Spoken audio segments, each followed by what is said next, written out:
Hey there everyone, welcome to Tales in Text and I'm your host Nisha and welcome to another book review. It's been a while since I gave you a book review and that's mainly because I've been going through a really tough reading slump, and if you've watched a couple of my previous videos you will remember that I had hit a massive reading wall and I kind of just ground to a halt.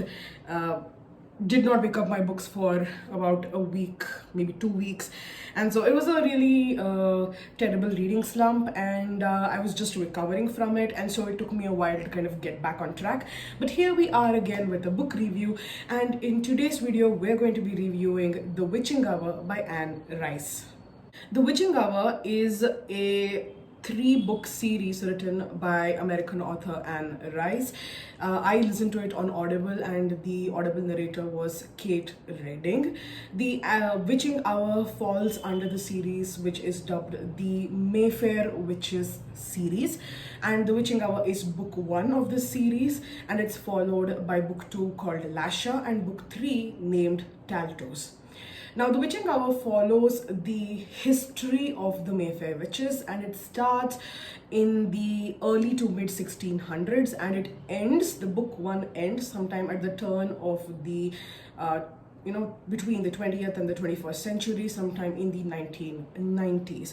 So I'm going to be taking you through the book, how I felt about it, some major themes, and then we'll end the video as usual with a couple of tarot cards that I've chosen to represent the themes of this book. So get yourself a beverage, get some food, and sit down, relax, and let's dive right into The Witching Hour. So I've always been a fan of books in the fantasy genre, specifically that the genre that kind of overlaps the supernatural with the horror. And if you have followed me from my older channel, which was South Asian Mystic, you do know that I have a very pagan oriented spiritual belief system, and so this is why I kind of get attracted to books that deal with occult themes, witchcraft themes, and other supernatural elements. So The Witching Hour was something that I just kind of stumbled upon as I was looking through Audible for my next credit, and it was a chunkster at 46 plus hour long and I figured, you know what, the theme sounds lovely, the sample that they give on Audible sounds great, so why not, let's take it up. The Witching Hour starts with us in New Orleans, and specifically in the Garden District, which, if you are familiar with New Orleans history and specifically the Garden District history, you know that it has a lot of occult kind of imagery of an imagery of being populated by witches, and just a very dubious reputation, if I can call it that, right? So we are smack dab in the middle of something really creepy happening, and this is sometime in the 1990s, and from there we kind of go back and forth in time. The Witching Hour in particular starts focusing on the history of the Mayfair Witches. We find out what Mayfair is and who these witches are. We start with Suzanne in the 1600s and come all the way down to Rowan Mayfair in the 1990s. And during the course of the novel, we have various books, as in the entire novel is divided into chunks of books, each dealing with a different sub-theme. Book 1 deals with introducing us to New Orleans, and setting the stage sort of to the modern day Mayfairs and how they're located and how they're placed in the narrative arc and what's going on in their lives, and about something mysterious and scary and supernatural that's happening around them and to them, and also because of them. Book 2 is the largest section of the book, and that focuses predominantly on the history of the Mayfair Witches, and this is where we find out where the Mayfair Witches get their powers from and how their power has evolved over the course of many centuries. We meet some of the most colorful characters in this particular section, and it's quite a sort of rabbit hole, you could say, just really tantalizing, full of a little bit of nuanced information. And if you are like me and you enjoy occult themed books, I think you'll really enjoy part 2. That's book 2 of the novel. Book 3 onwards till the end of the book, we focus on the modern day witches again, from Rowan and Rowan's journey and Rowan's role in bringing about something truly extremely powerful, magically speaking, but which could also have terrifying and devastating consequences if it does come true. And the witching hour ends with a certain thing happening, and that kind of sets the stage up for book 2 Lasher and book 3 Taltos. So right off the bat, it's a good book in the sense that it is quite interesting. It can hold your attention. But a couple of things that I did find a little annoying was, first off, is that Anne Rice really kind of leans into the prejudices and the just flawed narrative of what witches or women who were dubbed as witches are often considered to be. One of the main things that, or one of the main themes that she kind of leans into and overuses repeatedly in the book is how witches are supposed to be these nymphomaniacs, these sex-crazed individuals who will do anything to just get laid. And a lot of the Mayfairs whom she introduces to us, they tend to be kind of subscribing to this idea of being a nymphomaniac, which I feel was extremely unnecessary. Not only are they supposed to be sex crazed, they also have a preference for violent sex. And sexual assault is often glamorized in the book, which is something that I found really concerning, because if this book had been written today, it would certainly have been cancelled, purely because it sort of glamorizes sexual assault. So that was one thing that I really actually found problematic and annoying. Other themes that you would actually come across in this book is that of incest. And that's again another prejudice that is kind of used when trying to frame a case against women who are dubbed as witches. You know, since as long as we can remember in history, lot of the marginalized people, oppressed people have been, you know, cast in this bad light, using certain things, certain reasons as justification to prove that they are evil. And some of these things are, you know, having a high sex drive, you know, indulging in incest, indulging in taboo practices such as necrophilia, you know, practicing the dark arts or the black arts as they are called, which is again a very racist terminology. So all these things, Anne Rice has kind of literally jumped headlong into all of these prejudiced lore and used them to fuel her 1,000 plus page long book, The Witching Hour, which I feel like, yes, it does offer a lot of material for your book as a writer, but again, it creates a hugely problematic narrative about what witches actually are. And if you are a practicing witch yourself, you would be really offended by the way in which the witches have been portrayed in The Witching Hour.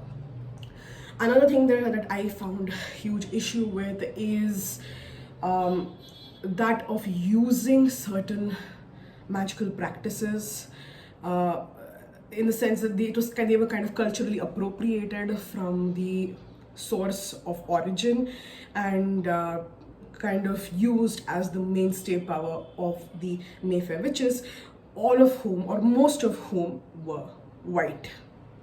One of the core magical practices that the Mayfair Witches are kind of credited with is hoodoo. Now, this is hugely problematic because, like I mentioned, the Mayfair Witches for a very large part are white individuals. They are of European origin, Scottish origin specifically, and they are white. Now, hoodoo by itself is it originates in Black history, in African history. Some of you may know that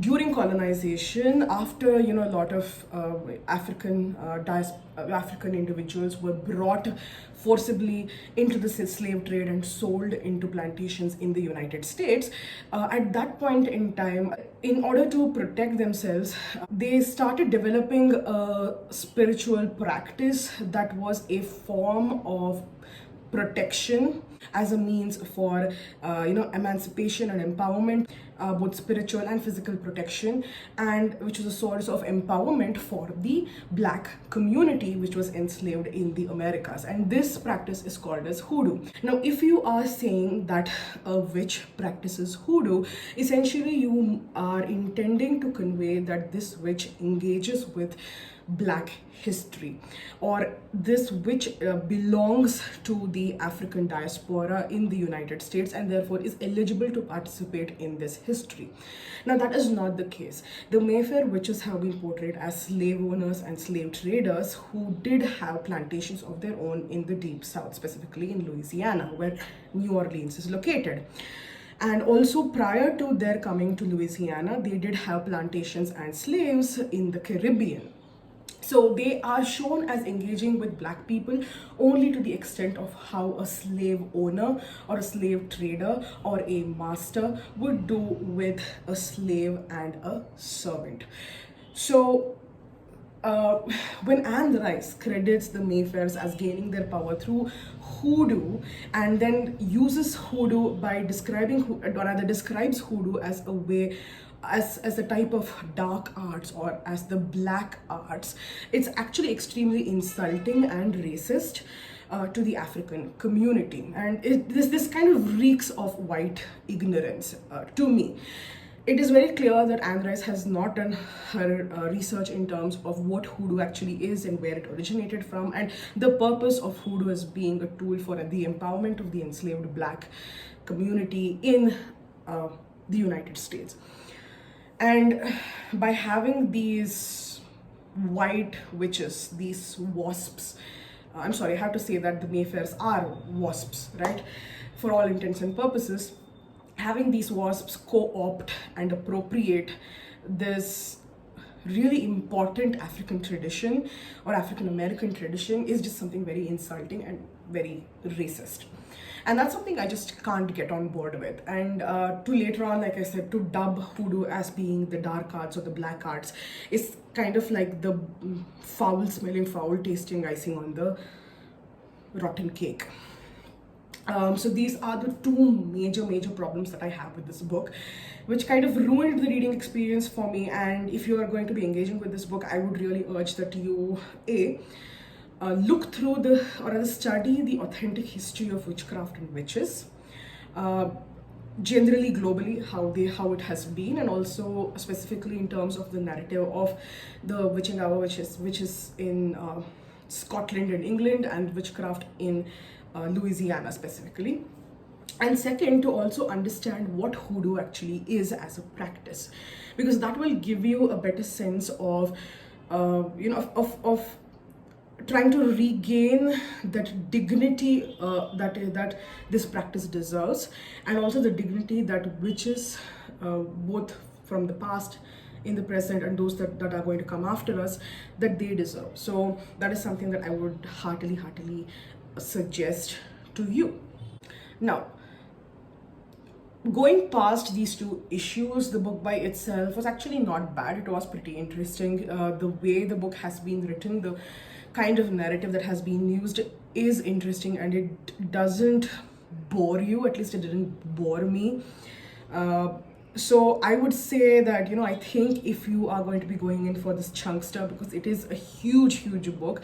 The physical book, like I said, is 1,000+ pages, and the Audible version is 46+ hours. I actually listen to my Audible books a little slowly. So for me, it came up to around 50 hours of listening time. So it took quite a bit of time, over a month and a half, to actually complete this book. So definitely, if you're like me and you enjoy supernatural occult narratives, then you wouldn't find this book boring. But if this is something that you're just starting out with, this is the genre that you're starting out with, I would not recommend this book, purely because it is so huge, and getting through certain parts of this book, it can be really difficult. And I'm not talking about the parts which refer to sexual assault or incest or any of the other trigger warnings that I did mention at the beginning of the video.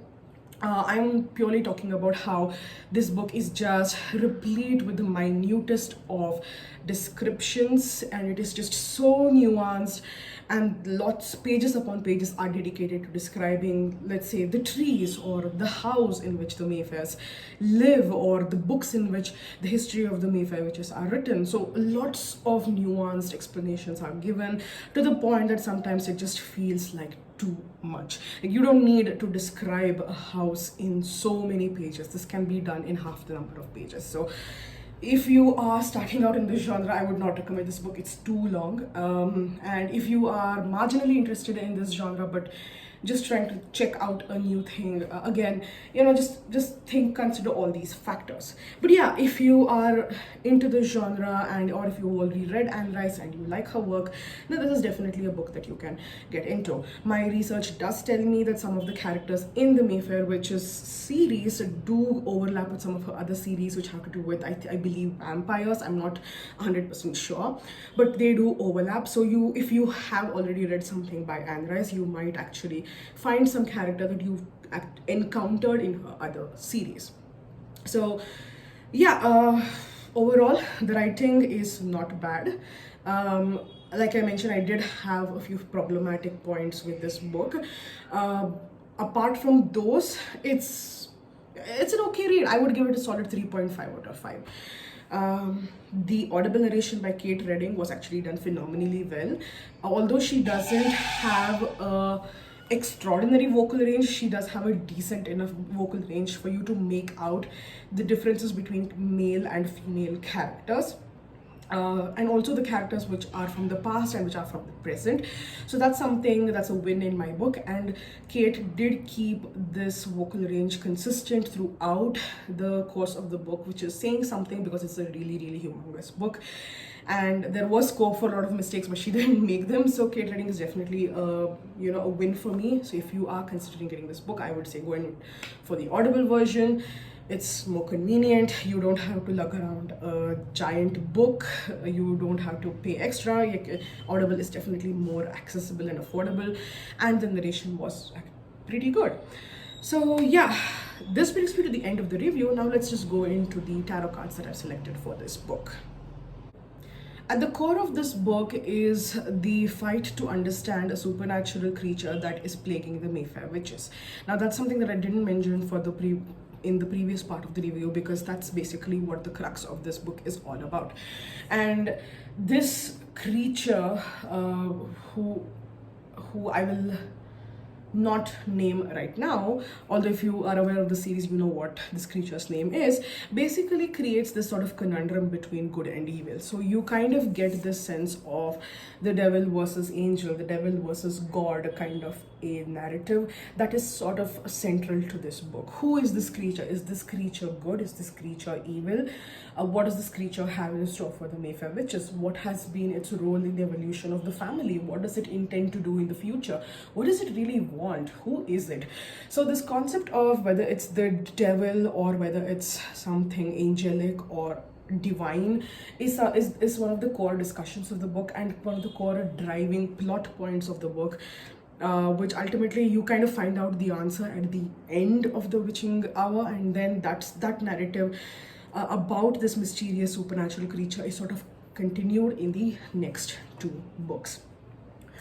Another theme that I found coming up persistently was the concept of death, which is essentially about because, like I said, we start the narrative, we kind of keep going back and forth over time, from the 1600s to the end of the 1990s, and the narrative keeps going back and forth, back and forth, back and forth.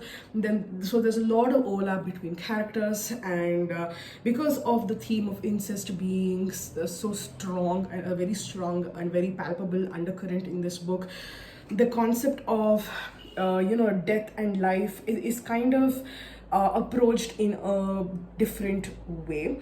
And of course, because this is an occult book, we do deal with ghosts and other supernatural creatures. So once again, death and life become a hugely important narrative in the book. And again, and in the end, when you kind of find out more about the supernatural being that is connected to the Mayfair family, you do understand why the concept of death is so integral to this series. Another thing that I found was a major theme that kind of propelled all the characters' actions had to do with the issue of fate and free will. And that's where the Wheel of Fortune comes in for me. The Wheel of Fortune is not just a book of fortune or fate. It's not just a card about fortune and fate. Yeah, I think you can see this now. Yep. The Wheel of Fortune is actually, to me, kind of represents the idea of how every person is faced with both free will and fate. And you can, although fate may have decreed something, you do have free will to choose otherwise. You do have free will to shift things, because ultimately it is your conscious decision and thought process that does, even if it's a small way, it does impact the trajectory of your life. I know that, a lot of times, a lot of things that happen does seem out of our hand, and it seems like it's written in the stars that it's fate. But what you do with the consequences of what happens to you, what you do with the consequences of fate is about free will. So you do see a lot of debate and a lot of character purpose, I would say. The purpose of each of these characters kind of driven between this fight over fate and free will. The whole evolution of the Mayfair Witches, the way the narrative arc of all of the characters surrounding the Mayfair family, all of it once again kind of circles around the issue of fate and free will.